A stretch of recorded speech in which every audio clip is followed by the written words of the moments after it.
할렐루야. 우리 앞뒤 좌우 우리 지체들 한번 인사하도록 하겠습니다. 새해 복 많이 받으세요. 한번 인사하겠습니다. 새해 복 많이 받으세요. 오늘 아무래도 명절을 맞이해서 고향으로 이제 우리 친구들이 지체들이 많이 갔는데, 또 우리가 하나님을 온전히 예배하며 나갈 때 하나님의 은혜를 누릴 수 있는 시간이 되었으면 좋겠습니다. 우리 시간 다 함께 일어나셔서 하나님 말씀 보도록 하겠습니다. 창세기 32장 24절에서 32절 말씀입니다. 구약 성경 49쪽 창세기 32장 24절에서 32절 말씀입니다.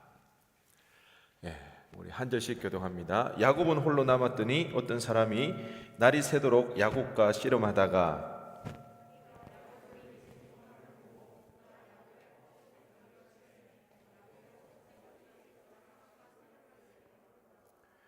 그가 이르되 날이 새려하니 나로 가게 하라. 야곱이 이르되 당신이 내게 축복하지 아니하면 가게 하지 아니하겠나이다.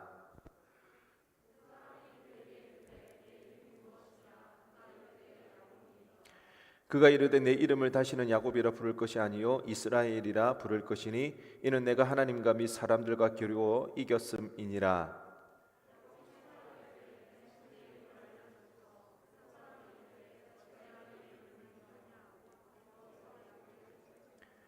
그러므로 야곱이 그곳 이름을 브니엘이라 하였으니 그가 이르기를 내가 하나님과 대면하여 보았으나 내 생명이 보존되었다 함이더라.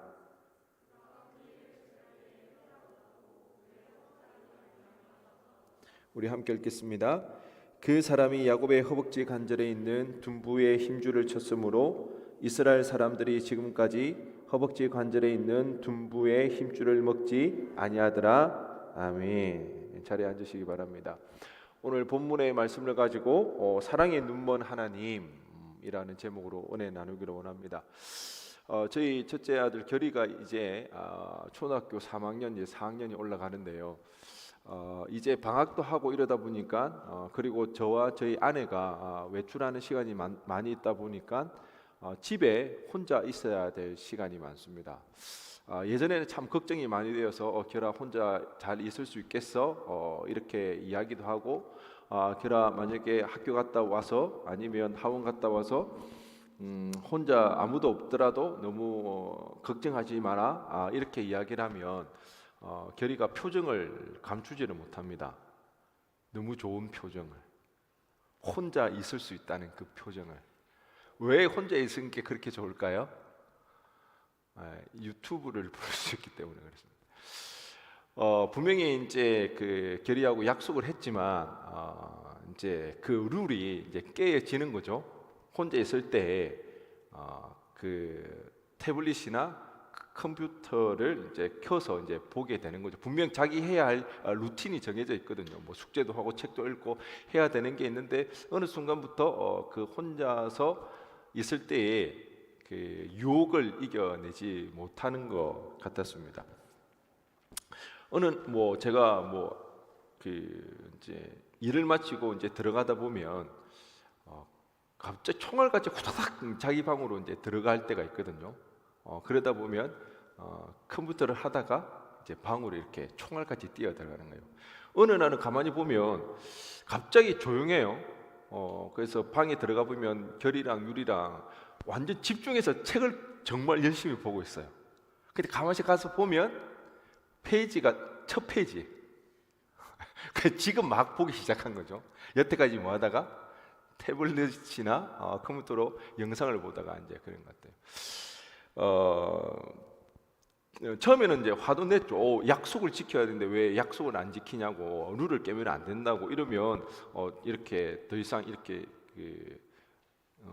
더 이상 보게 할 수가 없다고 이제 그렇게 했지만 가만히 생각해 보면 이 아이에게 그 약속이란 너무 힘들고 어려운 것 같아요. 방학이다 보면 이 아이가 밖에서 외부 활동을 야외 활동을 할 수 있도록 부모인 내가 그 아이 데리고 막 나가서 놀거나 이렇게 해야 되는데 집에만 있는데 그 시간들이 너무 무료하기도 하고, 그리고 눈앞에 보여 있는 그 태블릿을 안 켜고 본다. 그 아이에게는 이게 너무 아담에게 선악과를 먹지 말라는 것만큼 잔인한 약속이지 않을까, 요구이지 않을까 그런 생각이 들었습니다. 그래도 이런 일이 계속 이제 반복되다 보니까, 왜냐하면 뭐 그 유튜브 보는 게 문제가 아니라 계속 거기에 이제 중독될까봐 부모의 심정은 그런 거잖아요. 아이가 걱정되어서 이제 못 보게 하는 건데, 이 아이는 그것에 대해서 이제 절제는 하지 못하고, 그러면 저는 이제 걱정이 되다 보니까 나중에는 오히려 또 화가 나기도 하고 또 나무라기도 하고, 이제 이런 일이 계속 반복되다 보니까 이게 이제 둘 다 이제 결의는 결의대로 저는 저대로 이제 걱정이 되는 거죠. 그리고 이제 스트레스가 되고 이제 서로 이제 어려움이 생기는 그런 이제 부분들이 있었습니다. 이 문제를 어떻게 해결할까 이제 그렇게 하다가 제가 결단을 내렸습니다. 그 일을 통해서 결의가 하나님 아버지의 사랑을 경험할 수 있는 그 시간이 되도록 해야 되겠다. 그렇게 해서 제가 결심을 한 게 있는데, 그 영상을 보는 거에 대해서 제가 더 이상 화를 내지 않는 걸로, 대신에 항상 약속을 하는 거죠. 그러나 우리가 정해놓은 그 시간에만 영상을 보는 거다. 그리고 스스로 이렇게 지킬 수 있도록 그렇게 이제 약속을 하고, 만약에 그 약속을 깨더라도 제가 이제 다짐했던 것은 뭐 나무라거나 화를 내는 것이 아니라 다시 약속하는 거죠. 봤으면 그 약속을 어겼으면 또 제가 약속을 하려고 그렇게 다짐을 했습니다. 그래서 그러면 다음에는 또 안 보는 걸로 이렇게 하고 해야 할 거를 하는 걸로 그렇게 하자. 제가 그런 이제 결심을 하고 이제 결의에게 그런 이제 약속을 했습니다. 괜히 했나 싶기도 하고요. 그래도 한 가지 긍정적인 부분은 결의도 그렇고 저도 그렇고 그렇게 스트레스는 이제 안 받는다는 거죠. 결의도 이제 뭐 혼자 있을 때 영상을 이제는 마음 놓고 보고 있어요. 물론 의도한 바는 아니지만 편하게 보고, 저도 이제 그 보는 거에 대해서 너무 이렇게 스트레스는 안 받고 다시 약속을 합니다. 우리가 이 약속, 우리가 안 보기로 한 약속을 잘 지키자. 내일부터는 또 약속을 하면서 지켜나가자. 제가 그렇게 이제 약속을 또 하게 하는데요.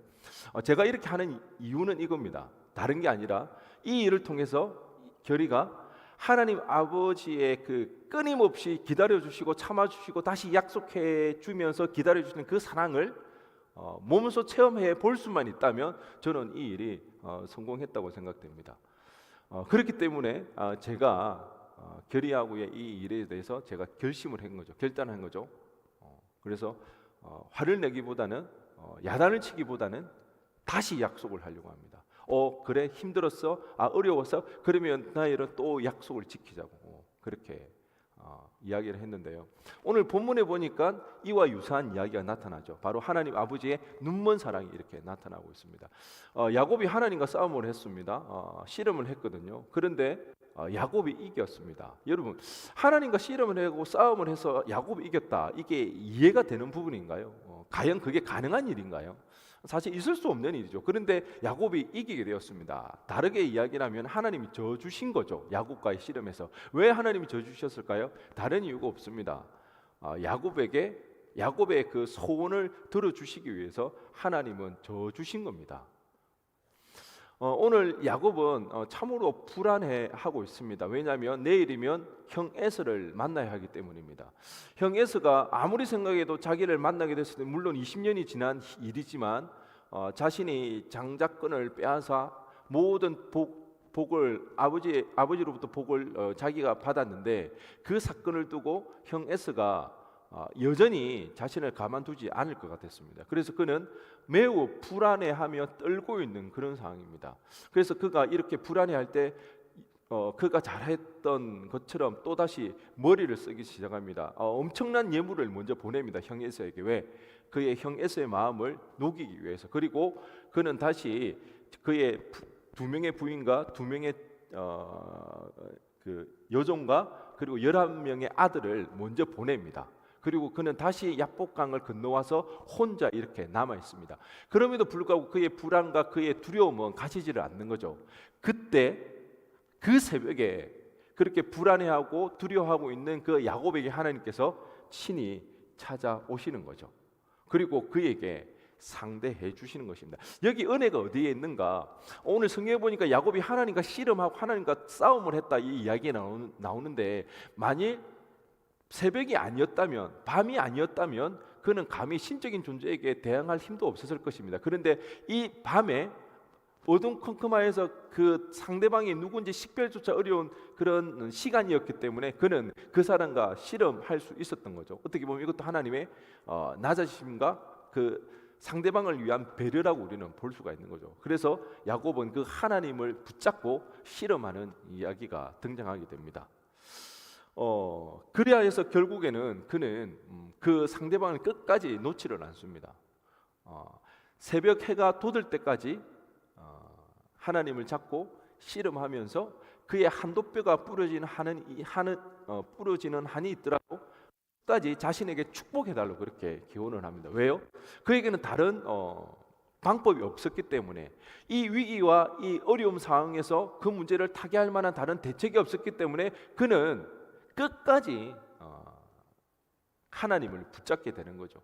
그리고 마침내 자기가 원하던 그 축복을 받게 되는데, 그 축복의 증거가 뭐냐면 이름이 바뀌는 것입니다.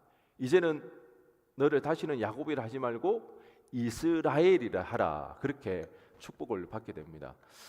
이스라엘의 뜻은 다른 게 아니라 하나님과 겨루어 이겼다는 그 말이 바로 이스라엘의 뜻입니다. 그렇기 때문에 결국 이런 의미가 있겠죠. 네가 원하고 네가 바라는 그 축복 내가 처음에는 생각하지 않았지만 네가 그렇게 간절히 원하고 바랐기 때문에 내가 져준다. 네가 원하는 대로 내가 복을 내려주겠다. 그런 의미가 있겠죠. 그게 이스라엘. 그리고 이 야곱의 이름, 이 이스라엘이 이스라엘 민족의 이름이 되는, 여기에도 굉장한 의미가 있다고 볼 수가 있습니다. 하나님이 저주한 거잖아요. 하나님과 괴로워서 하나님께서 그 외롭고 힘들고 어려워하는 그 야곱에게 하나님이 친히 직접 찾아오시죠. 내려오시죠. 그리고 그의 수준에서 상대해 주시죠. 그리고 그 씨름에서 저주시면서 그에게 축복해 주십니다. 이스라엘 민족이 이스라엘 될 수 있는 이유는 바로 이것입니다. 그들에게 뭔가 특별한 하나님의 은혜를 받을 만한 재능이 있거나 특별함이 있어서가 아니죠. 그들이 힘들고 어려울 때 하나님이 그들에게 찾아 내려오신 거죠. 그리고 그들에게 저주십니다. 축복받을 뭔가 그들에게 명분이 있거나 이유가 있어서가 아니라 하나님이 그저 저주시는 거죠. 그래서 그 이스라엘 민족에게 하나님께서 복을 내려주신다는 것입니다. 야곱이 받은 축복은 바로 여기였습니다. 제가 이번에 성경 통독을 하고 그리고 공동체적 성경 읽기를 하면서 다시 한번 성경의 창세기와 이 부분들을 읽어가면서 새롭게 보여지는 내용들이 좀 있었는데요. 하나님께서 노아를 통해서 이 세상을 심판하시잖아요. 물로 다 쓸어버리시잖아요. 왜? 이 땅 가운데 죄가 너무 관영하였기 때문에. 그리고 나서 하나님께서는 그럼에도 불구하고 다시 한번 하나님의 구원을 이루어 가시기 위하여서 아브라함을 부르시거든요. 아담이 실패한 지점은 하나님을 경외해야 하는데 하나님을 경외하지 못하고 오히려 자기의 욕심에 의해서 자기의 교만함으로 하나님이 먹지 말라 했던 그 선악과를 따먹음으로 말미암아 죄를 범했잖아요. 하나님을 경외하지 못하였잖아요. 그 부분을 다시 한번 회복하기 위해서 아브라함을 부르십니다. 그래서 하나님이 다시 한번 하나님의 그 창조 계획을 이 땅 가운데 온전히 이루어 가시고자 그렇게 아브라함을 부르시거든요. 그런데 아브라함의 기질상 그리고 그의 성정상 유약하기 때문에, 쉽게 말해 겁이 많았기 때문에 자신의 아내를 누리라 속이는 그 부분은 차치하고서라도 얼마 가지 않아 일반 우리 평범한 가정에서도 일어나지 않는 어마어마한 사건들이 일어납니다. 그의 아들 이삭과 이삭이 낳은 그의 아들 에서와 야곱을 통해서 우리가 생각지도 못했던 야곱이 형을 에서를 속여서 장자의 문문을 빼앗고 그 사실을 알게 되죠. 그리고 이삭이 마지막에 축복하기 위하여서 축복을 하려고 할 때에 야곱이 이삭을 속이고 대신 축복을 받게 되잖아요. 이 사실을 알게 되었을 때 에서가 야곱을 죽이려고 합니다. 그리고 나서 야곱은 도망가게 되는 그런 일들. 하나님께서 이 세상이 너무 죄로 가득 차서 더 이상 두고 볼 수 없어가지고 홍수 심판을 해서 다 썰어버렸거든요. 그리고 나서 이제는 아브라함을 통해서 다시 한번 회복하겠다고 불러 세운 그 가족. 그런데 2대 3대째 만에 형제끼리 죽이겠다는 그 사건이 일어납니다. 뿐만 아니라 어떤가요? 그럼에도 불구하고 하나님께서는 그 야곱이라는 이 사람을 통해서 하나님의 그 민족을 이루시려고 합니다. 12민족, 12아들. 그렇지만 어떤가요? 큰아들 르우벤은 아버지 야곱의 첩 비라와 함께 동침하는 그 일들이 일어납니다. 요즘도 이런 일은 잘 일어나지 않죠. 그리고 이 형제들은 요셉을 시기하고 미워해서 처음에는 죽이려고 하다가 죽여봤자 득될 게 없으니까 우리가 팔아서 돈이라도 남기자 해서 노예로 팔아버리는 그 일들. 형제 사이에서 이런 비극이 일어나는 거죠. 뿐만 아니라 야곱의 넷째 아들 유다는 자신의 며느리 다말과 동침하는, 요즘 세상에도 이런 일이 있다면 그 사람은 손가락질 당할 수밖에 없는, 말로 표현하기조차도 부끄러운 이 일들이 하나님께서 다시 이 땅을 회복하시고자 불렀던 그 아브라함의 2대 3대째에 이런 일이 일어났다는 것입니다. 제가 그것을 보면서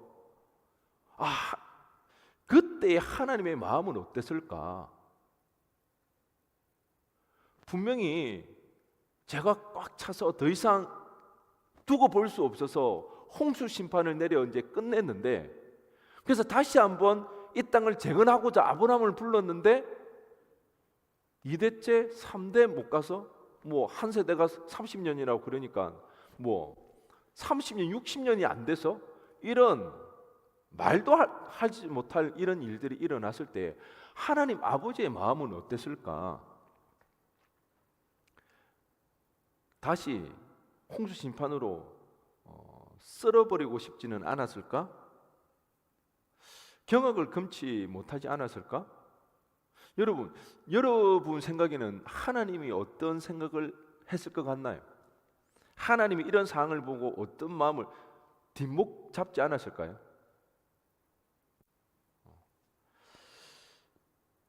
저는 오늘 이 본문, 야곱이 형 에서를 만나기 전에 두려워하는 가운데 하나님이 친히 찾아오시고 그를 만나주시고 그에게 축복해 주시는 이 장면을 보면서 깨달았던 것은, 하나님은 사랑의 눈이 멀었구나. 사랑의 눈먼 하나님 아버지의 마음을 저는 볼 수가 있었습니다. 아무리 하나님의 그 뜻에 맞지 않다 할지라도, 완벽하지는 아니한다 할지라도 엇비슷하게조차 갈 수 없는 그 상황에도 불구하고 분명히 하나님이 선택한 그 사람들, 야곱이나 그 형제들을 하나님께서 품고 가시면 분명히 하나님에게도 비방받는 일이 분명히 있을 텐데, 지금도 그런 사람들이 있습니다. 전도를 하다 보면 그런 이야기 하는 사람 종종 있거든요. 예수님의 족보 가운데 며느리랑 동침을 한 그런 더러운 족보 나는 믿을 수 없다, 그렇게 말하는 사람들이 있다고요. 하나님은 그렇게 자신의 이름에 그 비방당할 것을 알면서도 감수해가면서도 품어주시는 것, 하나님의 그 뜻하심과 그 하나님의 계획하심에 맞지 않다고 해서 범죄함으로 인해서 모든 것을 물로 심판하지 않고 기다려주시고 참아주신다는 그 하나님의 그 모습을 우리는 볼 수가 있더라는 것입니다. 만약에 그 하나님의 원칙대로 했다면 우리는 주기적으로 홍수 심판을 당했을 겁니다. 아마 땅이 마르기도 전에 우리는 또 홍수 심판을 또 겪어야 될지도 모르는 실정이라는 겁니다. 제가 분명히 우리 죄로 인해서 우리가 당해야 할 하나님의 심판이지만, 그 심판이 마땅하지만 그 심판을 우리가 그렇게 당하게 됐을 때는 우리는 하나님을 더 이상 사랑하지 못하게 되겠죠. 심판하시는 하나님, 진노하시는 그 하나님으로 인해서 우리는 하나님을 오해하게 되고 하나님을 두려워해서 하나님을 찾지 못할 거라는 것입니다. 여러분, 제가 서두에 우리 아들 결의 이야기를 했을 때 제가 왜 그렇게 참으려고 애를 썼을까요? 왜 다시 약속하려고 그렇게 했을까요? 분명히 이 일은 나를 위한 것이 아니라 결의를 위한 일이었습니다. 그 아이가 혹시 영상에 중독될까 봐. 왜? 분별력이 절제력이 없기 때문에. 그런데 절제할 수 있고 자기가 해야 할 일을 해야 되기 때문에. 그렇지, 그럼에도 불구하고 제가 참아주려고 하는 이유는 뭘까요? 분명히 아들을 위한 일이지만 자칫 잘못하면 아버지에 대한 오해가 있단 말이에요. 아버지의 그 인자함과 아버지의 사랑을 알지 못하고 오히려 두렵고 무섭고 피하고 싶은 아버지. 그래서 아버지와 아들의 그 관계가 깨어질까 봐, 그것이 자녀에게 상처가 될까 봐 아버지인 저는 기다리기로 결단을 하는 겁니다. 이를 통해서 하나님 아버지의 사랑을 몸소 체험하기를 원하는 것입니다. 하나님 역시 마찬가지라는 것입니다. 하나님의 법 가운데, 하나님 뜻 가운데 그들이 죄를 범하실 때마다 홍수 심판을 내렸을 때는 하나님 아버지의 그 사랑을 오해한단 말이에요. 곡해한단 말이에요. 하나님의 그 인자심과 그 사랑을 알지 못하고 오히려 하나님 앞에 나아가지 못하는, 하나님 두렵고 무서운 그 하나님. 그래서 오히려 하나님과 관계가 단절되어지고 깨어질까 봐 하나님은 기다려 주신다는 것입니다. 우리의 수준으로 내려와 주셔서 우리의 수준에서 상대해 주시는 하나님이라는 것입니다. 이렇게 하나님은 사랑에 눈이 멀었다는 것입니다. 사랑하시기 때문에. 왜요? 우리가 원하는 우리의 기도 제목들, 우리의 소원들 하나님 들어주시기 위해서. 그래서 하나님은 우리에게 줘 주신다는 것입니다. 그런데 간혹 우리는 이런 하나님을 오해할 때가 있더라는 거죠. 우리의 기도에 응답하지 않는 것 같고, 우리의 고난 가운데, 우리의 위기 상황 가운데 하나님 내버려 두는 것처럼 느껴지기 때문에 이런 하나님에 대해서 오해할 때가 있습니다. 그런데 우리가 오늘 야곱의 상황을 봐도 이런 위기의 상황에 접어든 원인이 어디에 있는지 우리는 한번 생각해 볼 필요가 있습니다. 지금 그 형 에서가 야곱을 죽이려고 하는 그런 상황 가운데 놓여졌을 때 그 원인이 어디에 있습니까? 어떻게 보면 이삭의 편애에서부터 시작되어집니다. 아버지 이삭이 형 에서를 편애했기 때문에, 거기에다가 어머니 리브가의 치맛바람이 있었죠. 왜? 어머니는 야곱을 좋아했기 때문에 남편 이삭을 속여서 야곱이 축복받을 수 있도록 그렇게 했죠.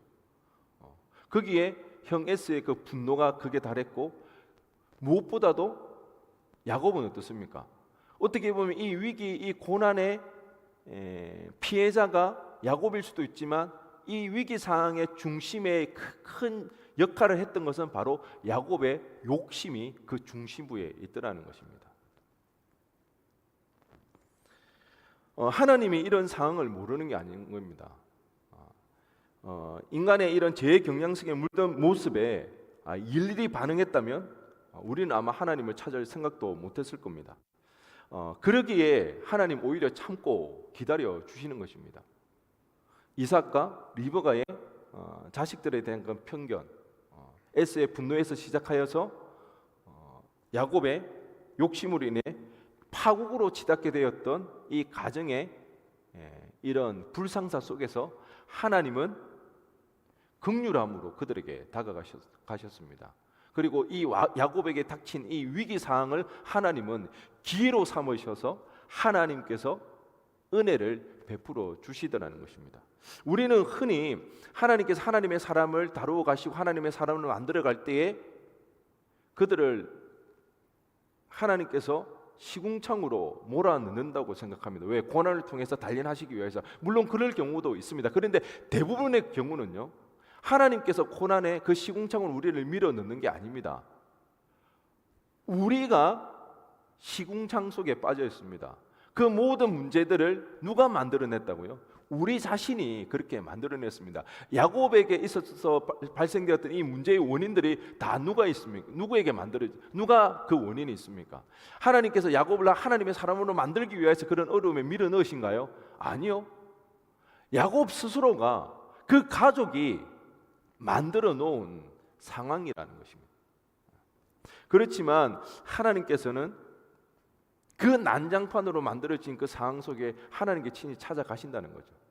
그래서 해결의 기미가 보이지 않는 그 상황 속에서 하나님께서 해결책을 만들어 주시고 그들을 구원하심으로써 하나님의 은혜를 베풀어 주시더라는 것입니다. 이것이 오늘 야곱을 통해서 우리가 발견할 수 있는 하나님의 은혜입니다. 하나님의 축복이라는 것이죠. 우리는 하나님을 오해해서는 안 됩니다. 하나님께서는 그럼에도 불구하고 사랑의 눈이 멀어서 우리를 여전히 사랑하시고 우리와 함께 하신다는, 우리는 그 사실을 기억할 필요가 있더라는 것이죠. 이번 주에 제가 한 지체를 만났는데요, 취준생활 4번 만에 드디어 취업을 한 지체입니다. 그 시간이 너무 힘들고 어려웠다고 해요. 그렇지만 지난 1년 동안 만나는 사람들마다 그가 꼭 빠지지 않고 했던 이야기가 바로 이거라고 합니다. 그 4년의 시간이 제 자신에게 너무 소중했다고. 물론 그 시간으로 되돌아가라고 하면 절대 돌아가고 싶지 않지만 그 4년의 시간이 있었기에 자기가 너무 감사할 수 있고 그 시간이 참 은혜였다는 생각을 자기가 이제는 할 수 있다고 이야기를 했습니다. 그렇게 이제 뭐 시험에 한두 번 떨어졌을 때야 괜찮지만 3-4번 떨어지면 이게 쉽지가 않잖아요. 그때 그런 마음이 들었대요. 너무 자존감이 떨어지더래요. 비교 의식도 들고, 서울에 이렇게 똑똑한 지체들도 많고 잘하는 애들도 있는데 그 틈바구니에서 내가 과연 살아남을 수 있을까, 성공할 수 있을까? 비교 의식 속에서 자기감이 굉장히 들었대요. 근데 또 한편 드는 생각은 그래, 그래도 나는 할 수 있어. 뭐든지 할 수 있지. 반드시 이뤄낼 거야. 이 양가 감정, 이 두 감정이 그 마음 가운데 있었더라는 것입니다. 그런데 이 4년의 시간을 통해서 자기가 고백되어지는 내용은 자신이 할 수 있을까라는 그 마음 가운데 이 4년의 그 고난의 시간들 가운데 하나님께서 겸손함을 주셨다는 것입니다. 그리고 많은 사람들의 그 비교 의식 속에서 자존감이 떨어졌는 그 가운데 하나님의 은혜를 체험함으로써 하나님께서 자신의 인생을 책임져 주시구나, 그것을 경험하게 되더라는 것입니다. 그래서 그 4년의 그 시간을 통해서 자신은 하나님 앞에 겸손할 수 있었고, 무엇보다도 하나님의 살아계심과 하나님이 자신을 사랑하시고 자신의 인생 가운데 개입하셔서 자신을 인도해 주시는구나, 그 사실을 자신은 알 수가 있었기 때문에 하나님의 은혜 없이 그리고 겸손함으로 살아갈 수 있게 됐다는 그 고백을 하더라고요. 만약 이 4년의 시간이 없었다면 자신은 하나님 은혜도 알지 못한 제 교만한 사람으로 그렇게 살아갔을 거라는 걸 생각하니까 너무 끔찍하다고 그런 이야기를 전해 주었습니다. 여러분, 하나님이 우리의 상황을 모르시는 게 아니라는 것입니다. 우리가 지금 경제 불황으로 인해서 여러분이 취업뿐만 아니라 직장에 들어가서도 참 힘들고 어렵잖아요. 늘 치열한 경쟁 속에서 살아가야 되고, 내가 분명히 노력했는데도 그 노력한 그만큼의 결과를 누릴 수 없는 그런 어려운 상황 가운데 빠져 있는 것이 우리의 현실인 것, 하나님이 모르시는 것 아니라는 것입니다. 그리고 지금 부모로부터 내가 그렇게 달갑지 않은 그런 기질과 성질을 내가 받아서 우리가 살아가게 되는 그런 상황조차도 하나님이 모르시는 분은 아니라는 것입니다. 다 아신다는 거예요. 그렇기 때문에 하나님, 우리가 범죄도 우리가 실수하더라도 그렇다고 해서 우리의 범죄함과 우리의 실수를 정당화할 수는 없지만, 그럼에도 불구하고 우리의 연약함을 아시기 때문에 하나님은 그 위기 속에서 우리를 찾아오신다는 것입니다. 우리에게 찾아오셔서 하나님께서 우리에게 축복해 주시기를 원하신다는 것입니다. 그러기에 여러분이 위기라고 느껴질 때, 여러분이 고난 가운데 앞이 보이지 않을 때, 그럴 때 우리는 하나님을 찾아야 하는 것입니다. 하나님을 구해야 한다는 것입니다. 비록 우리의 믿음이 없다 할지라도, 우리의 모습이 그렇게 깨끗하지 않다 할지라도, 하나님은 그런 우리의 형편과 그런 상황을 아시기에 우리가 하나님을 구하며 나갈 때 하나님 우리에게 찾아와 주셔서 우리의 기도에 응답해 주신다는, 우리는 그 사실을 기억하고 하나님을 찾으시기를 바랍니다. 오늘 본문 24절을 보면 야곱은 홀로 남았더니 어떤 사람이 날이 새도록 야곱과 씨름하다가 어떤 사람, 이어서 29절 상반절입니다. 야곱이 청하여 이르되 당신의 이름을 알려주소서. 야곱이 밤새 씨름을 했습니다. 그런데 씨름하고 끝나고 나서 그제서야 야곱이 그 사람에게 물어보는 게 뭔가요? 그 사람의 이름입니다. 밤새 씨름한 사람이 누구인지 야고보는 알지 못했던 것입니다. 여기서 우리가 알 수 있는 것은 야곱이 확실한 믿음 가운데 하나님을 구했던 것이 아닙니다. 하나님 앞에 기도했던 것이 아니라는 것이죠. 그냥 어린아이처럼 그 자신의 상황이 너무 위급하다 보니까, 다급하다 보니까 떼를 쓰고 있는 그런 모습인 것을 우리는 알 수가 있습니다. 우리가 여기서 알 수 있는 한 가지 사실은 고난을 맞거나 위기 속에서 하나님이 우리와 함께 하시는지에 대해서 잘 느끼지 못할 수가 있더라는 것입니다. 무언가를 붙잡고 우리 간절히 기도하죠. 그럼에도 불구하고 하나님이 응답을 주시는 거나 하나님이 우리의 마음 가운데 감동을 주시는 게 없기 때문에 우리는 잘 느끼지를 못하고, 그리고 우리의 주변을 돌아보면 어디 하나 빠져나갈 그 구멍이 없어 보이고 사방이 가로막혀 있는 듯한 그런 어려움 속에 있기 때문에 정말 하나님이 나와 함께 하시는지, 내 기도에 지금 내 기도를 들으시고 내 기도에 응답하시는지 그것을 느끼지 못할 때가 참으로 많더라는 것입니다. 야곱이 밤새 하나님과 씨름했지만 그 씨름한 상대가 하나님인지 알지 못했던 것처럼 우리도 위기나 고난 속에서 그럴 수가 있더라는 것입니다. 그렇다고 그것이 하나님은 야곱에게 나무라지 않는다는 것입니다.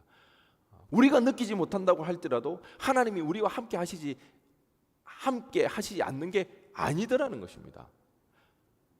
야곱은 몰랐지만 그가 밤새 씨름하고 붙잡고 있었던 분은 바로 하나님이라는 것입니다. 우리가 힘들고 어려울 때, 하나님을 찾을 때, 하나님을 구할 때 하나님의 바로 직접적인 응답이 없고 바로 우리의 문제 해결되는 그런 응답이 없기 때문에 하나님이 우리와 함께하지 않는 것처럼 느끼신다 할지라도 여러분 분명히 기억하시기 바랍니다. 이미도 하나님은 우리와 함께하시고 우리가 씨름하는 그 문제 가운데 하나님은 우리의 문제를 놓고 함께 씨름하고 계시다는 그 사실, 우리는 그 사실을 알아야 된다는 것입니다.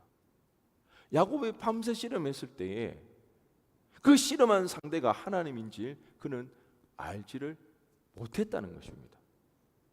우리는 고난 속에 빠져 있다 보면 그럴 수가 있습니다.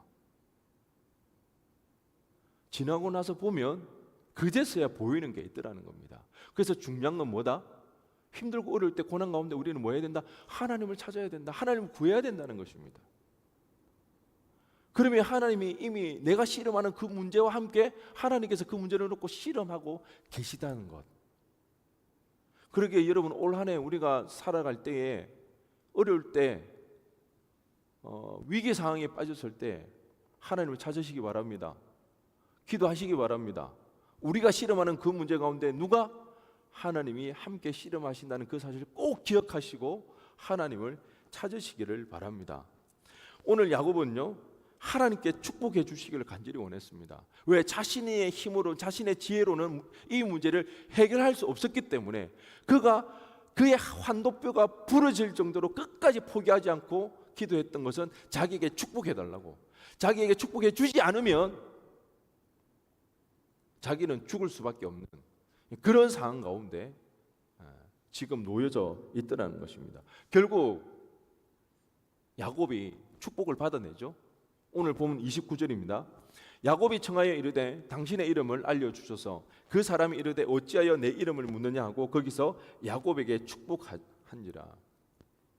여기서 잘 한번 보시기 바랍니다. 야곱이 축복을 받아내는 장면인데요, 야곱이 자신과 씨름했던 그 사람에게 이름을 물어보거든요.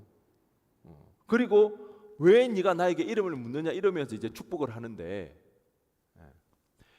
여기에서 이제 축복의 내용이 뭔지를 우리는 알 수가 있습니다. 어찌하여 내 이름을 묻느냐? 이것은 약간 수사적인 의미입니다. 야곱아, 네가 아직도 내가 누군지 모르니? 이런 수사학적인 의미거든요. 반문하는 겁니다. 어떻게 네가 아직도 내가 누구인지 알지를 못해? 그제서야 야곱이 깨닫게 되는 거죠. 자기가 밤새 씨름했던 사람이 누구다? 하나님이었다는 사람. 그래서 야곱이 그 땅 이름을 뭐라고 하더라? 브니엘, 하나님의 얼굴, 하나님의 얼굴을 보았다. 그래서 그 땅 이름을 브니엘이라고 짓게 됩니다. 그런데 야곱은요, 형 에서를 만나기 전에 사실은 어떻게 기도해야 될지도 몰랐습니다.